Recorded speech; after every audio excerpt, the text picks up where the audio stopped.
So last talk is entitled God in History, Our Lady and the Papacy. That's two separate things, although Our Lady and the Papacy are intertwined. But I'm going to, in the time available, talk about mainly three stories that show God acting directly in history. So when people say, well, God doesn't act in history, there are no miracles today.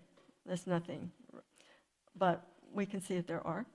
And so I'm going to talk about Fatima, and then I'm going to talk about the overthrow of communism in Eastern Europe, and then I'm going to talk about Guadalupe, and then we'll see what time it is.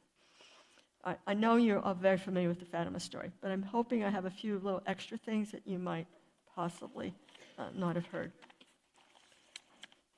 So I'm going to start with finding the rest of my notes, which I haven't found yet. I don't need that. But I will start with this.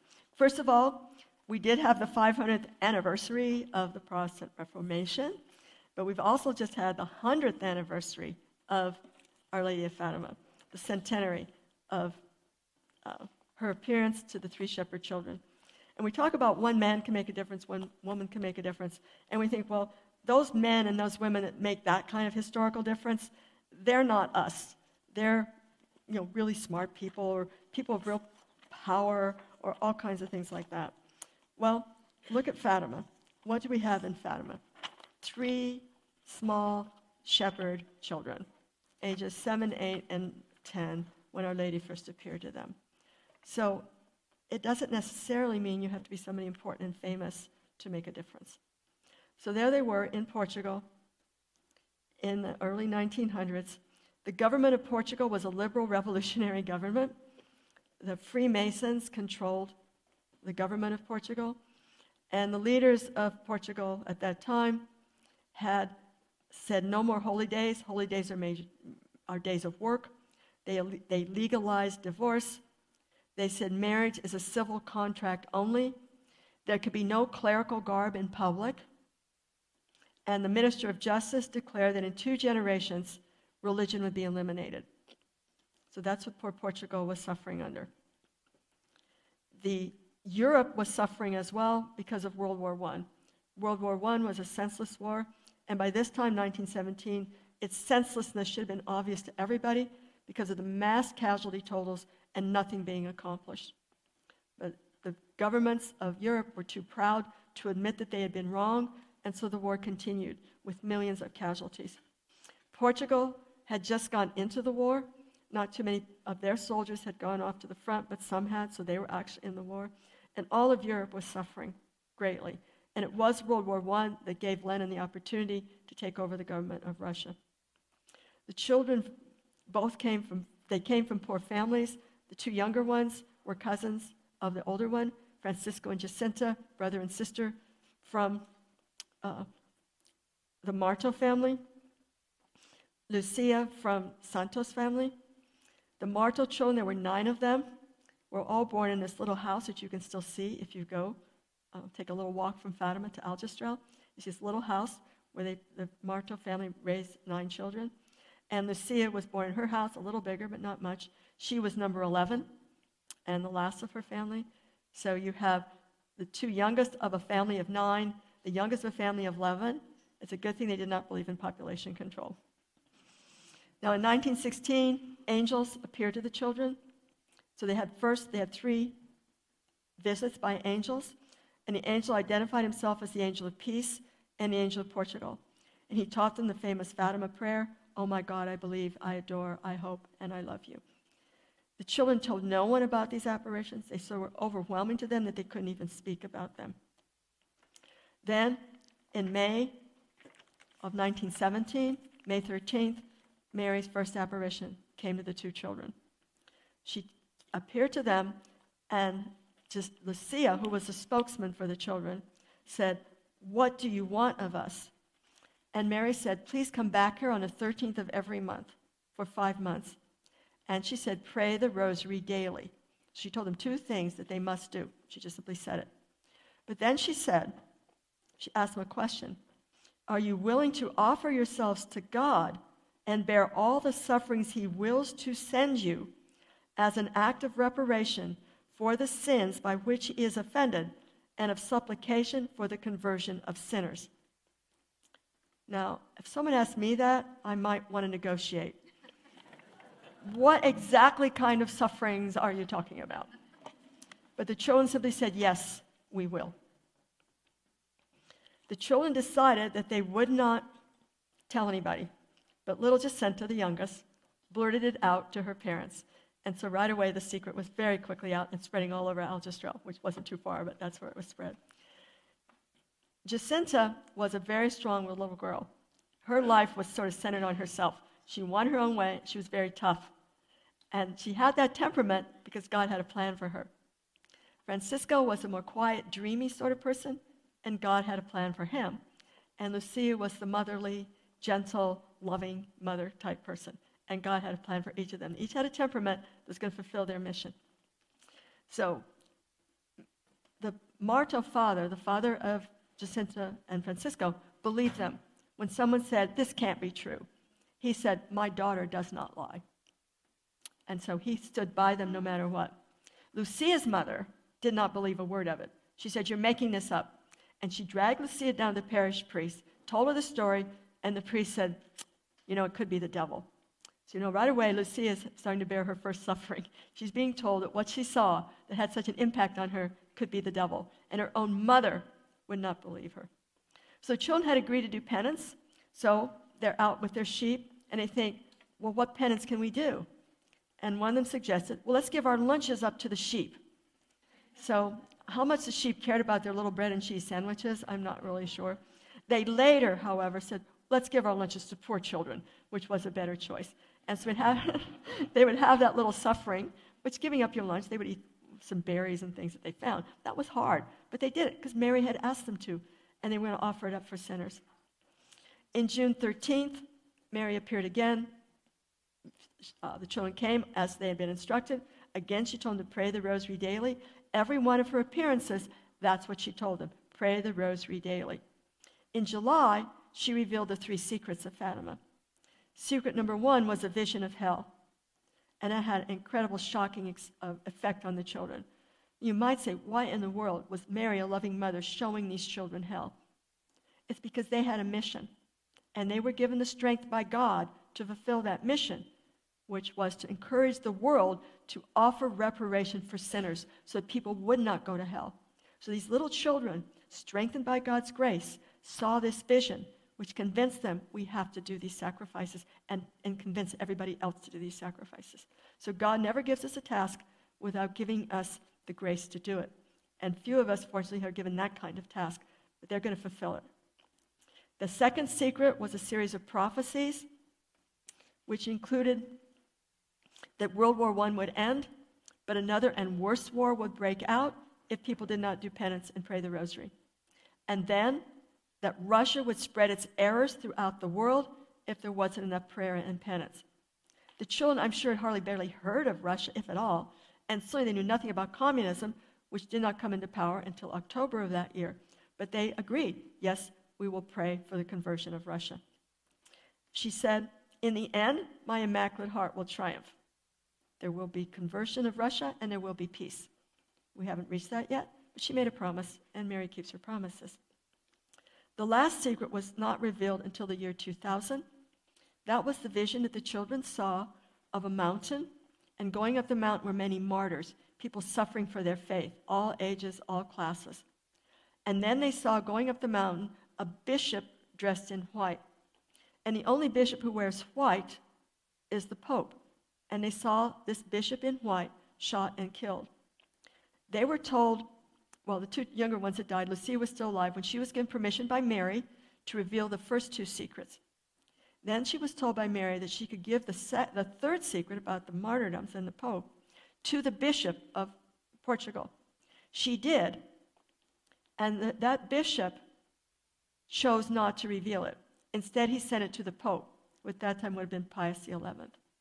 And each Pope from then on would have passed it on to the next Pope, who no doubt would have read it, wondered about it, and then sealed it away.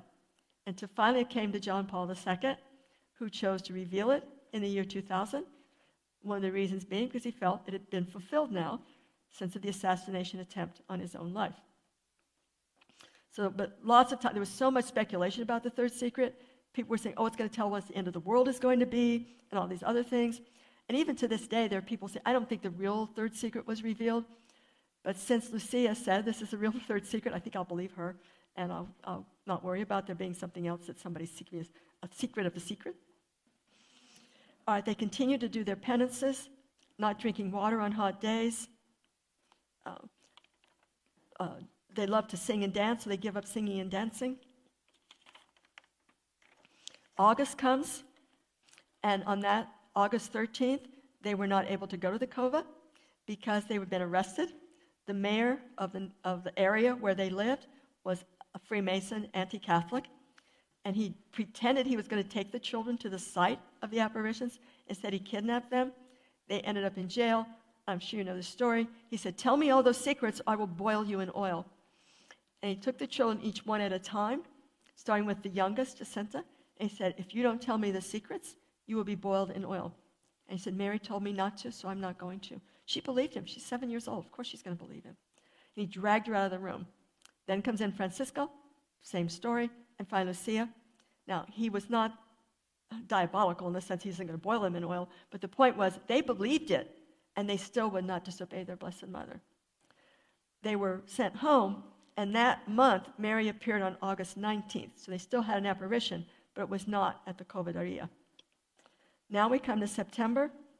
In September, Lucia asked Mary, can you do something that will convince people that we're telling the truth? And so Mary said, yes, I will work a miracle in October. So in October, word had gotten around. Thousands and thousands of people came. I've seen estimates from 70 to 75,000. It was huge crowds from all over Portugal and even other parts in Europe. They wanted to see the miracle. And so people were coming for days, just walking through the roads to get to Fatima on October 13th. The last few days before October 13th and on that day itself, it was pouring rain, absolutely torrential downpours. They were going on all over Europe. On the battlefields of World War I, people were even drowning in the mud. They'd be shot, fall face down in the mud, and they would drown in the mud. It was that bad. Coming to Fatima, besides the people who wanted to see and honor Mary, were other people who did not believe in the miracle, did not believe in Mary, did not believe in religion. They were coming to scoff and make fun when nothing happened. One of them was a newspaper reporter from a major Lisbon newspaper called O Seculo, which I think basically means the secularist. And he was coming with his camera. Of course, cameras then were not, your little phone thing that you could do. Cameras then were pretty bulky, but he was coming to take pictures of the nothing that was going to happen and to write a newspaper article saying, aren't these Catholics idiotic? So it wasn't just credulous, faithful people there. So Mary appeared to the children. They saw her. The people, first, all of a sudden, they realized the rain had stopped, the clouds had disappeared, and the sun was a bright disk in the sky that you could look at and it would not hurt your eyes. Then the sun started to spin and give off the colors of the rainbow one at a time, making everything look that color. And so people were kind of laughing at each other, your face is all yellow or orange or whatever it was. Then, and I know you know this story, the sun starts to plunge toward them. They thought it was the end of the world. They fell to their knees. They started confessing their sins, begging for mercy 3 times. And then it went back up, sat in the sky, clear sky. Nobody died. Many miracles of healing occurred. And then the people noticed they were completely dry. And the ground was completely dry. Their clothes, themselves, everything was dry. Now, scientists have studied this, and they have said if you have soaking wet ground and soaking wet people, for there to be enough heat to dry them completely in that amount of time, it would be enough to burn them to a crisp. So that in itself is a miracle. We hear the miracle of the sun. There's also a miracle of the rain, that everyone was completely dry and inexplicable by any natural causes. Now, what about that person who came with his camera and to scoff? Was a picture of all the people standing under umbrellas, and then there was a picture of them on their knees. He could not take a picture of the sun miracle because I'm sure the film would be overexposed. I mean, they weren't cameras like we have today. I'm sure there was no way. In fact, he might have been afraid, and he might have been on his knees himself. But he does have pictures of the before and after. And he came back to Lisbon, and he wrote a newspaper article in which he said, the sun danced. And they actually printed it, but then his editor said, wait a minute, what did you just say? You better do a retraction tomorrow and say something different.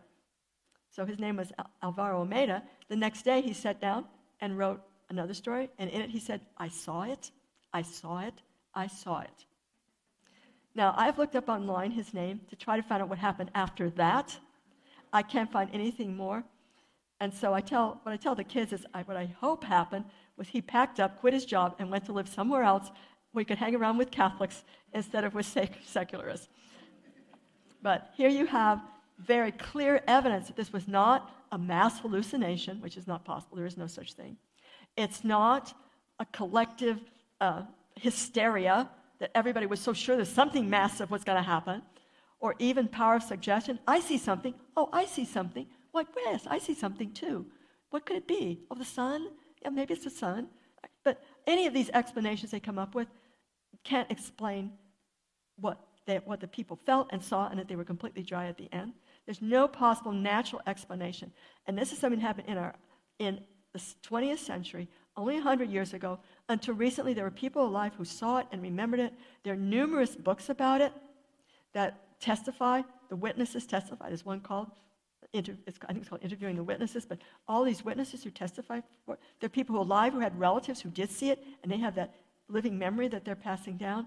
So when people say there's no more miracles today, and there isn't anything supernatural on the earth, you can't prove that. Have them read up about Our Lady of Fatima. There's no natural explanation. And most of the ones that have been come up with are just so lame, like a collective hallucination, like mass hysteria. One even said, maybe it was an aurora borealis, which, number one, never appears in the daytime. Number two, never appears that far south.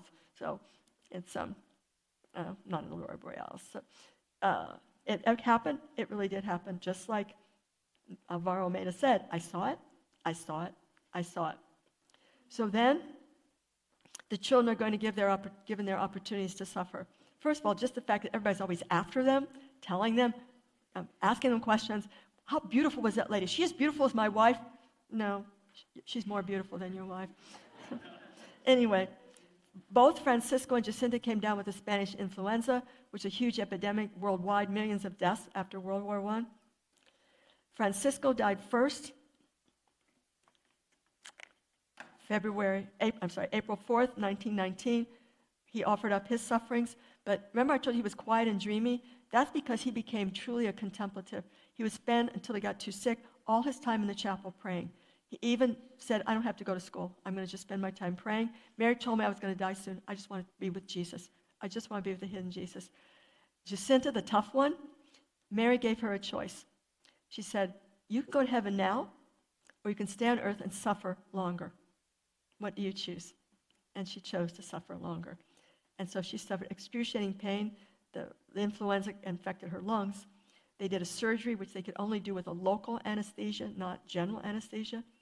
And the doctor said, well, I could do this surgery. It's going to be very painful. Jacinta said, do the surgery. She wanted to suffer more for sinners. That was her vocation, and she did. And the only word she said while she's going through this excruciating surgery was, oh, my Jesus, and oh, my Mary.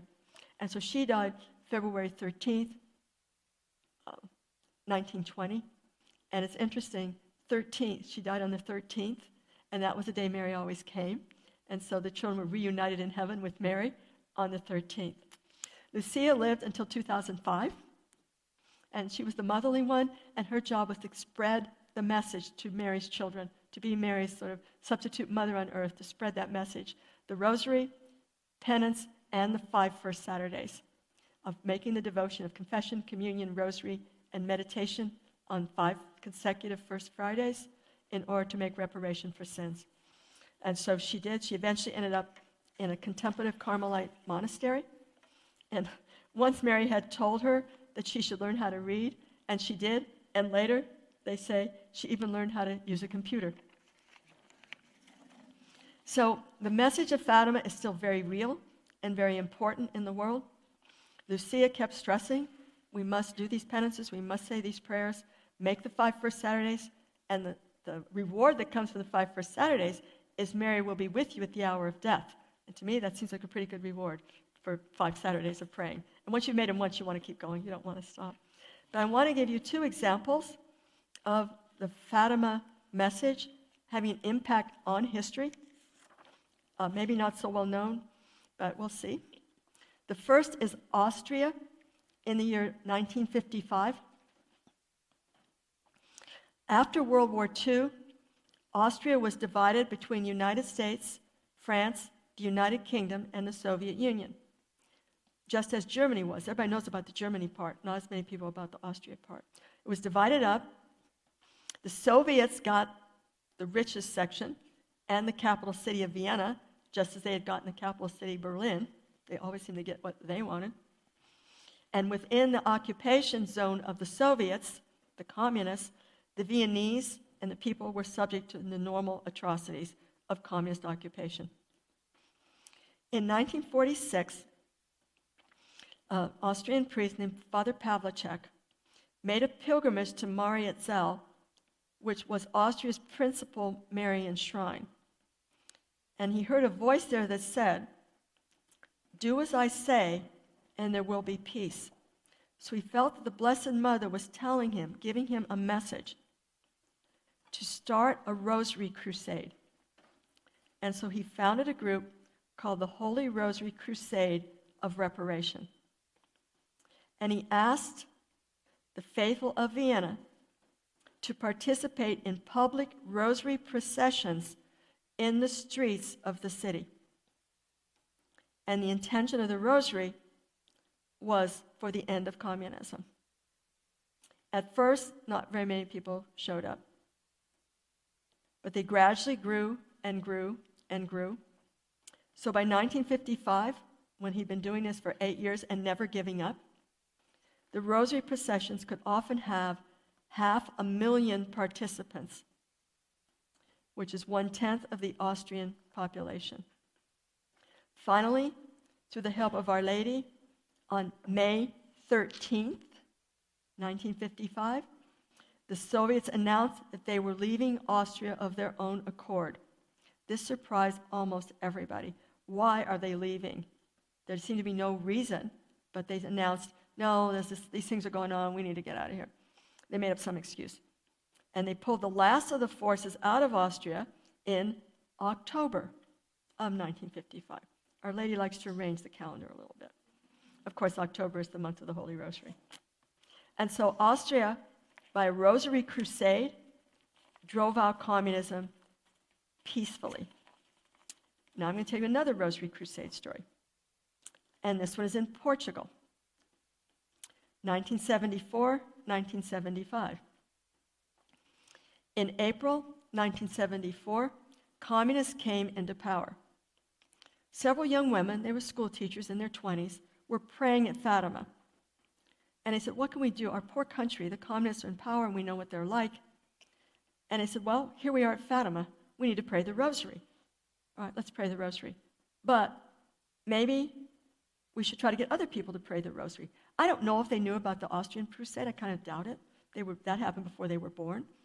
But here they are, young women of no account in society, and they decided to start a rosary crusade, just spreading it by word of mouth. And their goal was to get 1 million signatures of people promising to pray the rosary. Portugal had a population at that time of 10 million, and they thought, we'll get 10% of the population of Portugal. And so they traveled around Portugal, which is it's a small country, and they could do that, and asking the people to sign pledge cards. Now, they have to do this without a lot of big public show because they don't want the communists breathing down their necks. And the communists, I'm sure, were not paying any attention to a few random school teachers. But they traveled whenever they could. They would stop and give talks in parishes whenever they could. Some of them are still alive. Some of these young women, they have eventually formed their own religious order, which still exists as the Alliance of Holy Mary. But they got some helpers, and they traveled around. Now, a couple of times they had some close calls, or what made them nervous. Once they were driving with hundreds of rosary pledge cards on the back seat of the car. The police stopped them and searched the car, but they never saw the pledge cards. And so, taking a deep breath, they drove on and being very careful to obey the speed limit so they didn't get stopped again. Another time, one of the women was giving a talk, and police, with police dogs, came up outside, and they could hear the dogs. She didn't know what was going to happen. She was very afraid. But then, dogs and police went away, and she finished her talk. When we met some of these young women now, the founders of this order and older women, one of the questions we asked was, were you ever afraid you were going to fail? And she goes, no, we had Our Lady on our side. Like, why do you ask such a dumb question as that? So they achieved their goal. They got the 1 million signatures. Toward the end of 1974. So then, in March of 1975, there was a spontaneous uprising of the people against the communist government. The bishop of the main diocese in Portugal, Bishop of Braga, spoke out that we must never compromise, must never accept communism.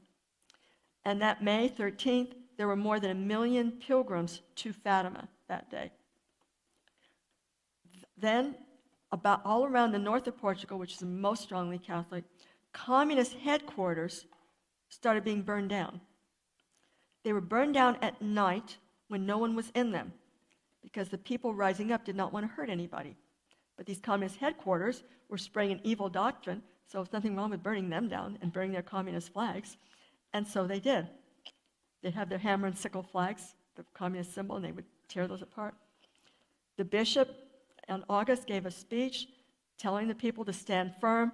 He said, long live Catholic Braga, long live the fatherland, long live Portugal, long live Holy Mary, patron of Portugal, and long live Christ the King.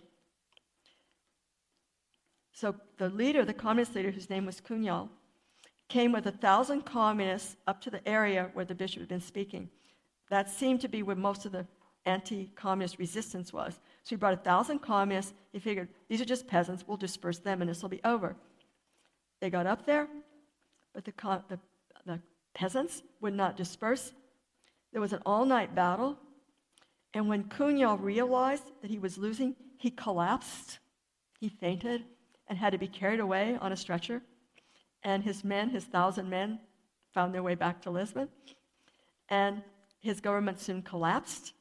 And by April of 1976, Portugal had a democratic government again. And so I asked my students, what are some lessons you can learn from this story of Portugal? And most of them would say things like the power of prayer and never give up if you have Christ on your side. But one of them wrote, never underestimate the power of a woman. And so you had the women who founded this Rosary Crusade, and you also have the woman, and we should never underestimate her power. Okay, just very quickly, tying into this, I just want to briefly talk about how John Paul II helped to bring about the fall of communism. John Paul was elected in 1978. He visited his homeland, Portugal, and even though the government of Poland, you got to tell me when I make mistakes. My kids at school always tell me when I made a mistake. The government of Poland tried to prevent his visit, but there was no way they could. Millions of Poles came out to see him.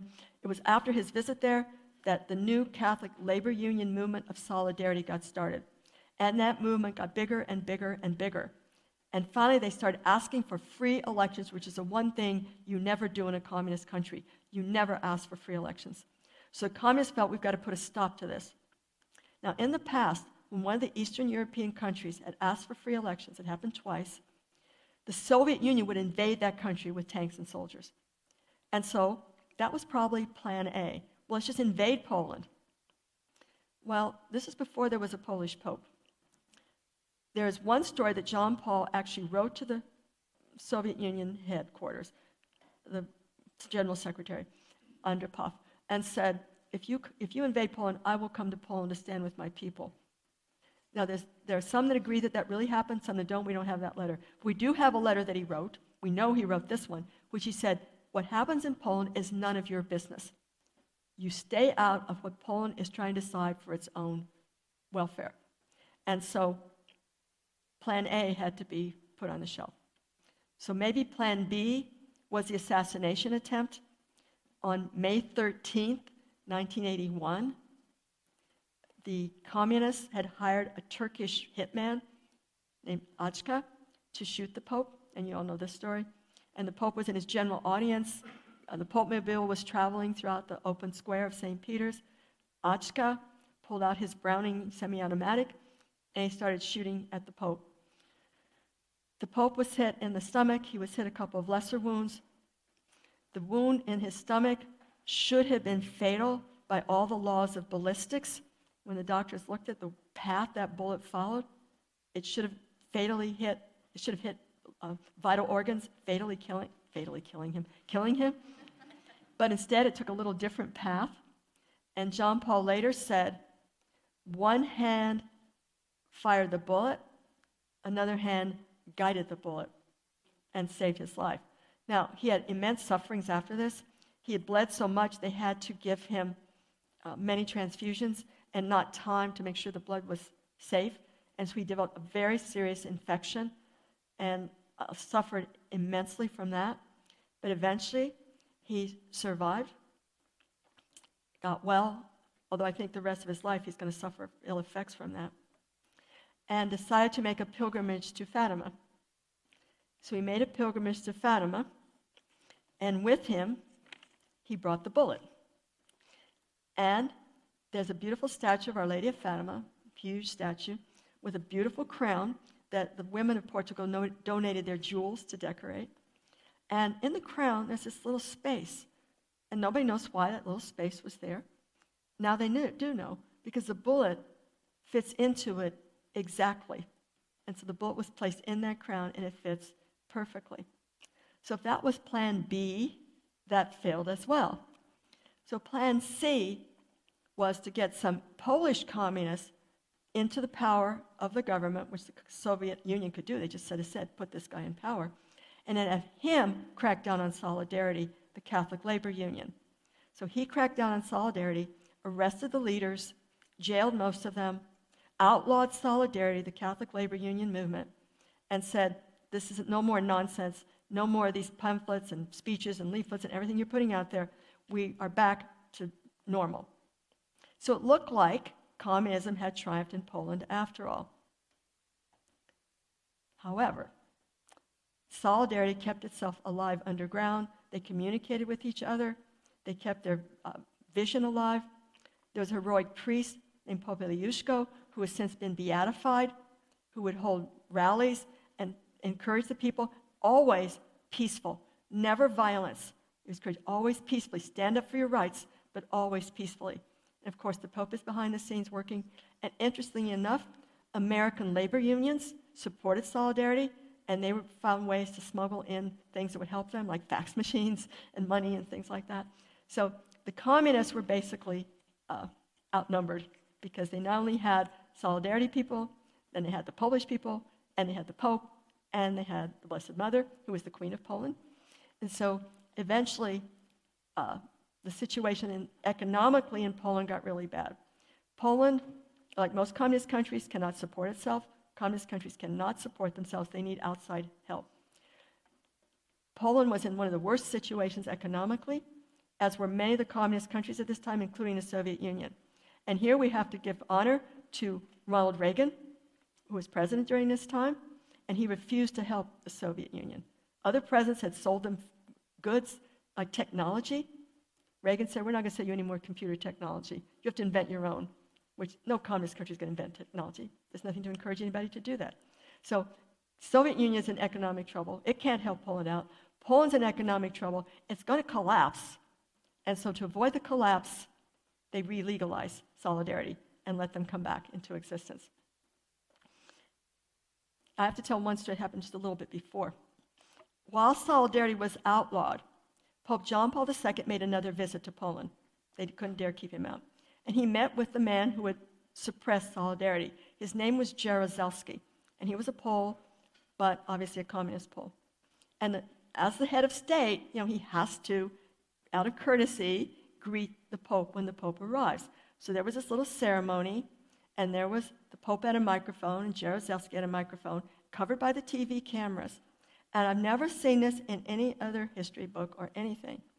But my husband and I saw it on television. There's Jaruzelski meeting the Pope, and his knees are shaking. He is like this. His legs are shaking like mad. Like, what's he afraid? Is he going to strike me down? It really was the most amazing thing that we saw. So there's a power that the Soviet Union, the Communist Party, they can't deal with it. So Jaruzelski had to legalize solidarity and allow elections. The communists thought they had rigged the elections enough that they would still get the majority in the parliament of Poland, because they had these little puppet parties that would always vote with them. So when the election was over, the little puppet parties went over to the side of Solidarity. Solidarity had the majority. They put in a prime minister of their own, and communism was finished in Poland. And once communism finished in Poland, it collapsed throughout Eastern Europe, and eventually it collapsed in the Soviet Union. So clearly we see God acting in history through the Pope, and also through the prayers of all the people of Poland, and the holy priest Pope Liuszko and other people like that, setting the example. We're not here as revolutionaries. We're not going to use violence. We're going to rely on God and the Blessed Mother, and we're going to eventually make Poland free. And so the first communist country to have a free government was Poland. So my last example of how God acts in history is Our Lady of Guadalupe. Now, we've talked before, like yesterday and today, about colonialism and how when the Western world came into the New World, it brought nothing but harm. And I mentioned about what happened in Mexico, so I'm just going to mention again. In Mexico, at the time it was found by the West, it was under an Aztec empire dictatorship. And its dictatorship was ruled by an emperor, but also controlled by the high priest of the Aztec gods. And this empire based itself on human sacrifice. This is the original culture of death. There were at least 50,000 sacrifices a year, probably more. And this is from secular sources. At least 50,000 human sacrifices a year, probably more. An early Mexican historian estimated that 1 out of every 5 children in Mexico was sacrificed. Month after month, year after year, in temple after temple, the sacrificial victims were herded up the steps of the temples, and their hearts were cut out at the rate of about 15 seconds per man. Then, in 1519, the ruler, the emperor of Mexico, Montezuma II, was worried about something. He had heard that from the West had come men that were light-skinned and appeared and landed on a specific day. And when he heard that day, he went into a panic. The Aztec sources tell us that. He went into a panic because there was a legend that an Aztec ruler named Quetzalcoatl, who had opposed human sacrifice, would return on a specific day in the Aztec calendar, specific day and year in the Aztec calendar. And so if you're somebody that's presiding over 50,000 human sacrifices a year, and you hear that this ruler is coming back from the dead on this day, and then all of a sudden there he is, you're going to get worried. You're going to be very nervous. What is he going to do? So they thought Cortez was Quetzalcoatl. And eventually they figured out he wasn't. But for a long time they thought he was. They tried to persuade him not to come to Mexico City. They tried to say, here, we'll give you all these gifts, and we'd work all these spells to stop you. But Cortez had made up his mind. He knew about the devil gods. He knew about the human sacrifices. And he said to his men, let us follow the cross, and in this sign we will conquer. People talk about the conquistadors coming to Mexico for gold and glory. And that's true. Many of them did. But some of them came for God. Cortez came for God. Yes, he was happy to get the glory, and he never got very much gold, but he came for God. He carried a banner, a Christian banner. He always wore an image of Our Lady around his neck. And when they first marched into the empire of the devil gods, and they had to send back for supplies to the coast, the first supplies he asked for were hosts and altar wine, so he could have mass said. He had a chaplain with him. So this is a man who's not out just for gold and glory. He's out to do the will of God and to put an end to this evil empire. Furthermore, as he's marching toward the Aztec Empire, many of the natives joined him and became allies. They didn't like the Aztecs either, because where did the Aztecs get all these victims? They'd go out and they'd fight wars, conquer, grab all these people. They would take them alive rather than killing them, and then march them up the temple steps. So the Aztecs were hated. The Westerners were welcome. These different tribes joined up with Cortez. The first martyr in Mexico would be a member of one of these tribes that allied with Cortez. When he got to Mexico City, Montezuma was still thinking maybe he's Quetzalcoatl, so he let him stay for a while and welcomed him, gave him a palace, not a huge palace, but a house, nice house to live in. Then it was right next to the big temple where the human sacrifices were being held. So Cortez says, we've got to stop this. So he went to Montezuma and he said, you've got to stop those human sacrifices. You've got to change this temple, and we want to build a chapel in the temple. So first Montezuma did give him permission to actually build a chapel in one of the rooms, to clean it up and put in a little chapel there. But the priests, they're not very happy this is going on. So Cortez's next step is to actually capture Montezuma, take him custody. His guards, he had guards all over, but they were not used to anybody defying the emperor. They had no idea what to do when someone said, Montezuma, you're coming with us. They stand there holding their whatever they were holding and watching.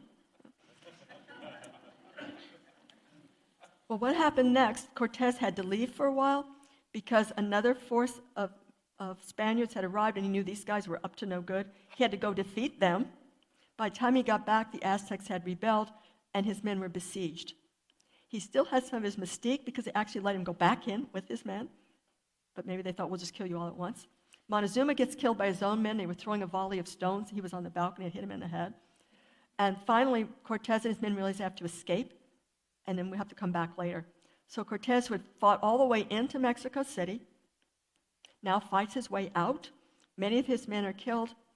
His horses were either killed or completely unuseful now. They lost most of their weapons. Sometimes you hear, well, Cortez won because he had horses and guns. Well, you got odds of 10,000 to 1. How many guns are going to help you beat odds of 10,000 to 1? And the horses, as I said, most of them were dead by this time, and most of their guns were lost as well. So they were fighting on their courage, their absolute perseverance, their hatred of the devil gods, and the help of God. They get out, they get their allies together, Cortez forms a new army, they go back and eventually take Mexico City. Many times during the siege of Mexico City, Cortez asked them to make peace. He said, we were not going to hurt you, we want to make peace. But the leaders of Mexico City would not listen. The Aztecs refused to make peace because they knew, or what they thought was, then we're going to be sacrificed to the devil gods. But Cortez never had the slightest intention of doing anything of the kind. Some of his men were sacrificed, but they kept fighting. Eventually, the Aztecs had to surrender. The Aztec emperor, the last one, came up to Cortez and said, go ahead, you can kill me now. And Cortez said, no, I'm not going to kill you now. Go away. And so the Aztec gods were destroyed. The Aztec temples either destroyed or redone. And the Catholic faith had come to Mexico. But in spite of Cortez's heroism and the fighting of his men, there were going to be problems. There were Spaniards who were greedy and who were out for gold. So the next ruler after Cortez, who had set up a just society which gave the Indians rights and outlawed slavery of the Indians, the next ruler that came in after Cortez was himself a slave trader. Now, how he got appointed by the Spanish crown is beyond my comprehension, because the Spanish crown had outlawed slavery. Here's a slave trader getting this cushy job. I don't really know. But he becomes the new governor of Mexico, and he and his friends start enslaving the Indians. So the Spanish crown, at the same time they sent over the new governor, they sent over the first bishop. Of course, the bishop had to be appointed by the Pope, but the Spaniards brought him over. His name was Zumarraga, and he was given the title, besides bishop, of protector of the Indians. So he was doing everything he could against the slave traders. But they were too powerful, and what can he do? He has no army of his own, not a material army anyway. So some of the conversions that had happened in the early days after the conquest by heroic Franciscan missionaries were now starting to die off. And it looked like the church might not get a foothold in Mexico after all. The devil gods have been dethroned, but something has to come in its place. And where's it going to come from? So God really wanted Mexico for his own. And what better way to bring that about than to send his mother? And so we have, of course, the very familiar story of Our Lady of Guadalupe. She appears to a nobody, an Indian. He was an adult, unlike children as most of the apparitions are, but an adult, a widower, his wife was dead. His name, of course, was Juan Diego. She appeared to him, and she sent him to the bishop. He said to the bishop, she wants you to build a church. He said, I have to have proof, as a bishop would. And he wouldn't say, oh, sure, you've had apparitions, that's fine. So he sends Juan Diego back. Juan Diego actually tried to not go see her. His uncle was sick. He said, I better go get a priest for my uncle. But if I go this way, the lady will see me. So I'm going to go a different way. She found him anyway. And that's when she said, I'm going to give you that sign that the bishop wants. Look over there. It's December, and there were roses growing. And these are roses that are normally grow in Spain and don't grow anywhere in December. And so he said, pick the roses and take them to the bishop. He wrapped them up in his tilma, which was his little outer garment, his serape, made of very rough fiber, takes it to the bishop. You know the story. He opens up his tilma, the roses fall to the ground, and we see Our Lady, her miraculous portrait, the miraculous portrait of Guadalupe. And in her eye, they magnify it, and they see reflected. They see Juan Diego and the bishop, the Indian and the Spaniard. Even her name shows a unity of Indians and Spaniards. There have been many translations of Guadalupe, but my favorite is that was the name of a shrine in Spain, Guadalupe. And she gives herself that name to show the union of Spaniards and Indians. The church is universal. It's for everyone. And she wanted the Indians to know that the Spaniards and you are equal. You can be united, and that the devil gods are never coming back. So the Indians immediately fall in love with their new mother. And if we had time, we'd go over all the miraculous characteristics of the tilma. But quickly, today, a long time later, centuries later, the portrait still exists, undimmed. Normally, that kind of cloth, cactus fiber, would have disintegrated within 40 years. It's still there, 10 times that, or longer. It's there. The picture is brilliant. They've studied it with every kind of scientific test they can think of. They have no explanation for it. There are many little things they keep discovering new about it. And the picture itself, with Indians who didn't have scientific instruments, they could see that on her cloak, for example, were the constellations that would have been in the sky that night, that the way the garment falls is a topography map of Mexico, that she's dressed as an Aztec princess, but she's also dressed in the gown, the type of gown that a pregnant woman would wear. And so they would see all these things about her, that she's standing in front of the sun, so they don't worship the sun anymore. She's standing on the moon, so they don't worship the moon anymore. And her hands are folded, and she's downcast in prayer. So she's not to be worshipped either, but she's going to lead them to God. And that's exactly what happened. In 17 years, 9 million Indians converted, as I mentioned last night, the fastest conversion in history. And she came to bring them a gospel of life. They were living in a culture of death that seemed as if it had no end. It seemed that there was no way out, and everyone was under this brutal Aztec dictatorship, and they seemed no hope for themselves in the future. Then Mary comes, and she says, yes, there is hope, and you do have a future. So I think there's a message for us as well. We live in a culture of death, and there are times, I'm sure, when we think, is there any way out? Things seem to be getting worse by the day rather than better. So we can bemoan the lack of political leadership and the failure of legislative initiatives all we want, but those things are mostly beyond our control. What is in our control are the rosaries we say, the fasting and sacrifices we offer, the hours we spend before the Blessed Sacrament, the Holy Communions we receive. So if we want to change our culture of death to a culture of life, if we want to be men and women who can make a difference, we don't have to be famous. We don't have to be a conquistador. We don't have to be the commander of the Navy at Lepanto. We don't have to be some famous nobleman or king. We just need to be ourselves, devoted Catholics, praying, doing sacrifice, and staying close to Christ in the Eucharist. Think of the fall of communism in Poland. Think of all the individuals whose names we will never know who prayed for an end to their oppression. They needed the Pope and they needed solidarity, but they also needed all those prayers. You don't think Mary was using those prayers to bring about the fall? And in Fatima and Guadalupe, you have insignificant, unknown individuals who are open to God's grace to bring about salvation to those places. So let's imitate then what Cortez said to his men. He said, "My brothers and sisters, let us follow the sign of the cross with true faith, and in it we shall conquer." Praise be Jesus Christ, now and forever.